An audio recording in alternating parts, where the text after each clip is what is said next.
Mahligai cinta yang pertama. Kejadian 2 ayat 4b sampai 25. Saudara, apakah tujuan Allah menciptakan manusia? Apakah tujuan Allah mempersatukan seorang laki-laki dan seorang perempuan dalam sebuah pernikahan? Apakah hubungan antara tujuan penciptaan manusia dan pernikahan?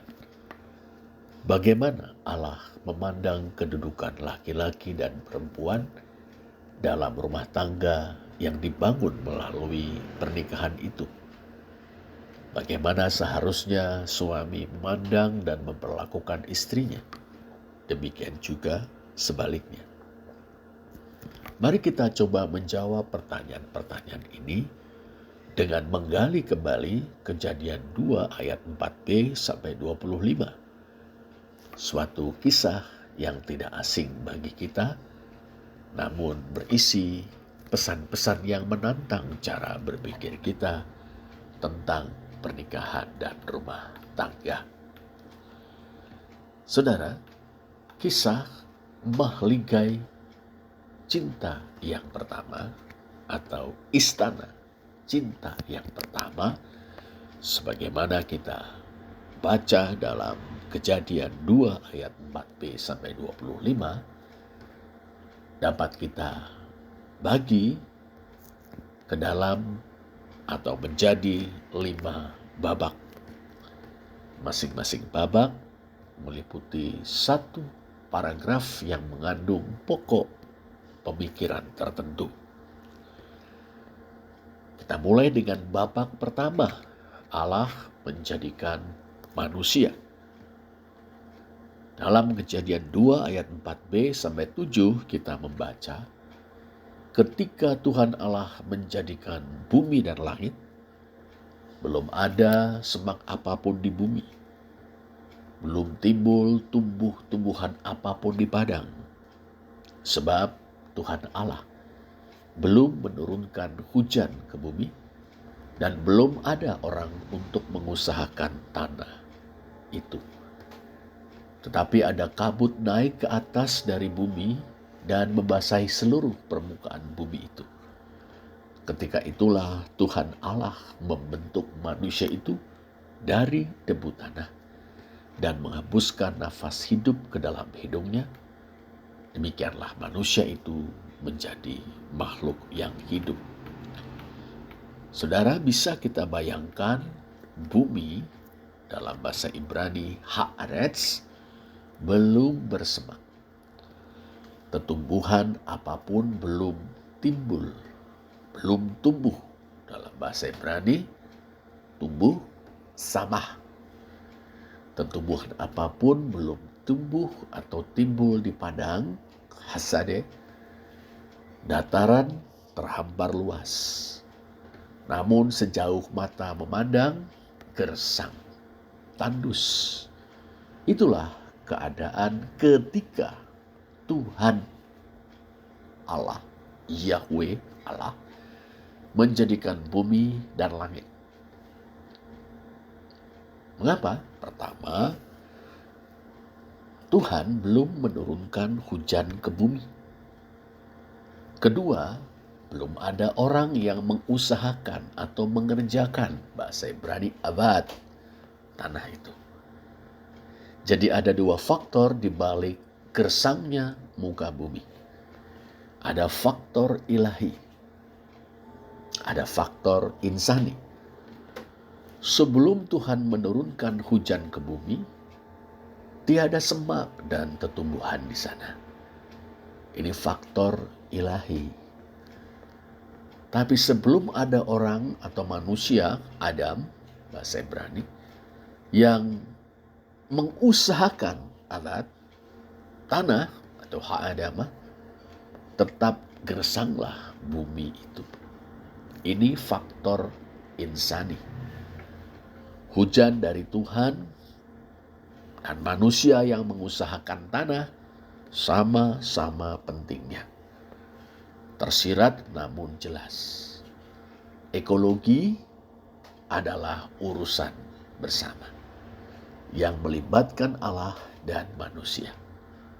Ekologi berdimensi ilahi sekaligus berdimensi insani. Ada sesuatu yang mengindikasikan bahwa kegersangan itu akan berakhir. Proses kreatif sedang berlangsung. Kabut naik dari bumi. Ya aleh min haaretz. Dan memberi minum sakah. Dalam terjemahan baru, Lembaga Alkitab Indonesia, membasahi. Kabut naik dari bumi dan memberi minum seluruh permukaan tanah. Et kalpene ha-adamah. Tuhan Allah tidak menurunkan hujan, tetapi ada kabut yang naik dari bumi. Kemudian kabut itu memberi minum atau membasahi seluruh tanah. Sangat menarik, saudara. Dari bumi kepada tanah. Padahal bumi, haaretz, masih kosong, gersang. Ini menyiratkan bahwa dalam keadaannya yang gersang, sebenarnya bumi memiliki potensi tertentu yang memungkinkan kehidupan. Tuhan melihat potensi tersebut, kemudian mengaktualisasikannya. Dia membentuk, dalam bahasa Ibrani, yatsar, sang manusia, ha-adam, dari debu tanah. Atau debu dari tanah. Bahasa Ibrani, avar min ha-adamah. Yang telah dibasahi kabut itu. Kemudian Tuhan mengembuskan nafas kehidupan, nishmat hayim, nafas kehidupan, nishmat hayim ke dalam hidupnya. Walhasil, manusia itu menjadi makhluk yang hidup atau nefes hayah. Nefes hayah, makhluk yang hidup. Sang penjunan agung, seniman, pembuat gerabah. Itulah lukisan tentang Tuhan dalam bagian ini. Ia membentuk sang manusia dari tanah yang basah oleh kabut, lalu menjadikannya makhluk hidup dengan mengembuskan nafas ke dalam hidupnya. Kembali kita mendapati dua faktor, saudara. Faktor alami atau bumiah dan faktor ilahi. Manusia atau ha-adam, sang manusia, adalah bagian dari bumi. Asal muasalnya bumiah. Tanah, min ha-adama, dari tanah itu. Manusia yang akan mengusahakan bumi atau tanah yang gersang menjadi ijo royo-royo itu adalah bagian dari bumi, makhluk yang secara jasmani berasal dari tanah, yang dibentuk dan diberi napas kehidupan oleh Allah. Demikianlah, saudara, manusia adalah bagian dari bumi yang diambil, dibentuk, dan diberi nafas kehidupan oleh Allah. Inilah babak pertama. Sekarang kita masuki babak yang kedua. Allah membuat oasis. Kita baca ini dalam Kejadian 2 ayat 8-14. Selanjutnya Tuhan Allah membuat taman di Eden, di sebelah timur. Disitulah ditempatkannya manusia yang dibentuknya itu. Lalu Tuhan Allah menumbuhkan berbagai-bagai pohon dari bumi, yang menarik dan yang baik untuk dimakan buahnya.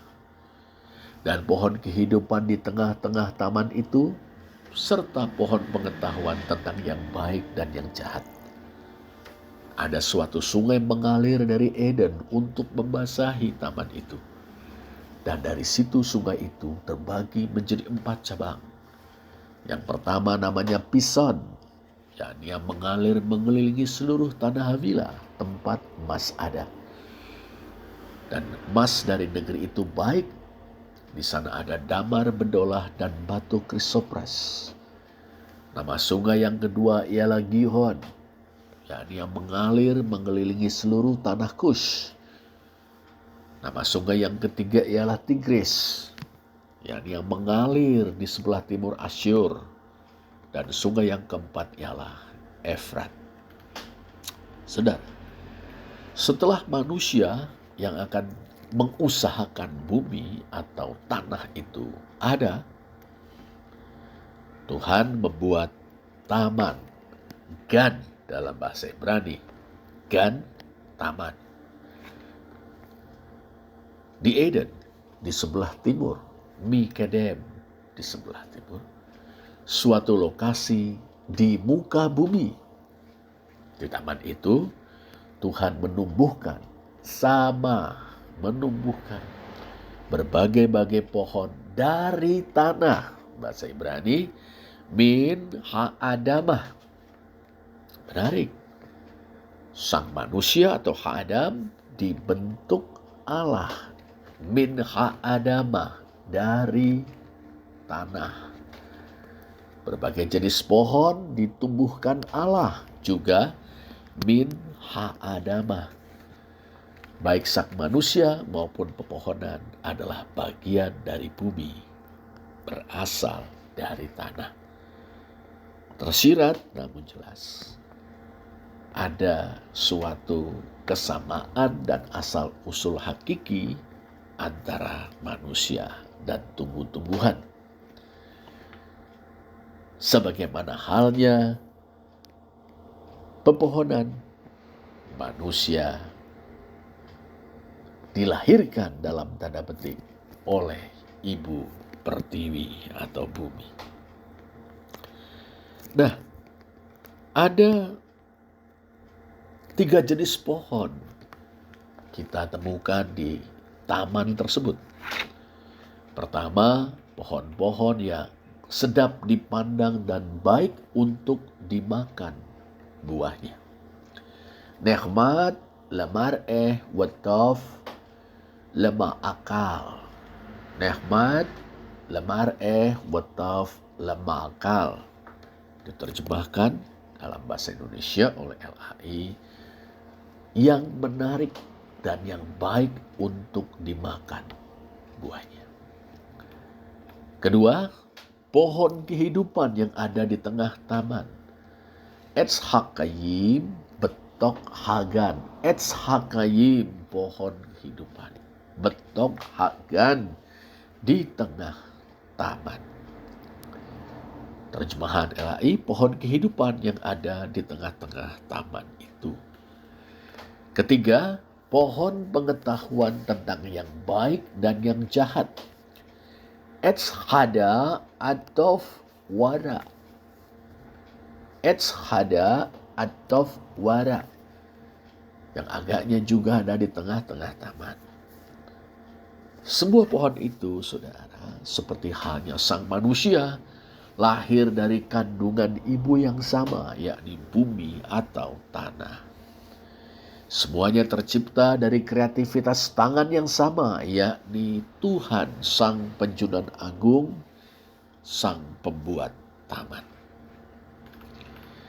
Sebagaimana kabut membasahi atau memberi minum syakah, bumi, dan memungkinkan pembentukan manusia, begitulah sungai yang mengalir dari Eden membasahi atau memberi minum syakah taman itu, dan menopang kehidupan pepohonan yang ada di dalamnya. Juga manusia tentunya yang kelak ditempatkan Tuhan di dalam taman itu. Dari taman tersebut sungai itu bercabang 4, Pison, Gihon, Tigris, dan Efrat. Ini mengisyaratkan sungai tersebut menopang kehidupan yang luasnya melampaui taman yang di Eden itu sendiri. Demikianlah, saudara, Terbayang dalam benak kita sebuah oasis, tanah subur dan permai, ijo royo-royo berlimpah air, di tengah hamparan padang pasir yang luas. Tuhan Allah, dialah yang membuat oasis Taman Eden itu. Tapi dengan sungai bercabang 4 yang mengalir sampai jauh, agaknya ia menghendaki agar yang subur dan permai ijo royo-royo itu bukan hanya Taman Eden, melainkan lebih luas dari itu. Inilah babak yang kedua.